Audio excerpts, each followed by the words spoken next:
Good morning, everyone. Airgun nostalgia out of my lovely shooting range, Kanpika. As you can see, you can probably hear it's pouring with rain, super windy, but it's not a problem. Today I just want to quickly come out and test the consistency of my lovely HW100, which we recently did the repair on the regulator to see how it's working, as well as also I brought up my brand new chronograph, which we're going to do a little test through too. So this chronograph is made by a company called LMBR. It's a Polish company. They're pretty well known, especially at least here in Europe.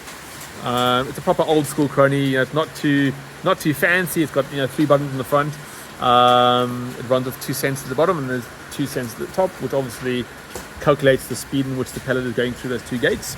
But I strongly believe for all airgun enthusiasts, a chronograph is a very important piece of kit to have in your setup, because of course it's one going to be able to tell you, are you within the legal power limit in your country or place of location, as well as it can help you distinguish if there's any problems with your gun. Is it running consistently?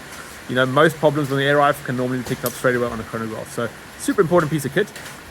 This chrono is super simple. You got the button to the back there. Obviously all steel construction, really well made. It's set up in metric at the moment, so it's running, the power is measured in joules, as well as meters per second of the velocity. Of course, if we put it into imperial, it can also then go to foot pounds and feet per second. But I'm more of a metric guy, so I've got it all in metric.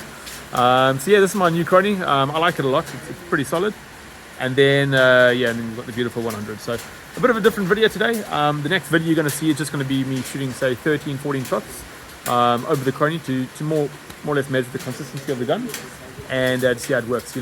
I'm shooting the JSB exact heavy pellets. I don't weigh my pellets, of course. It is quite windy, light conditions aren't too good, so I'm sure there's going to be a bit of deviation in the shooting cycle, but I would say as long as within a few meters per second over a string like that, I'd still be very, very happy. So guys, next video will be a string of shots over the chrono. I want to wish all of you an amazing weekend, good Easter with the family, take lots of care, and see you soon. Bye bye.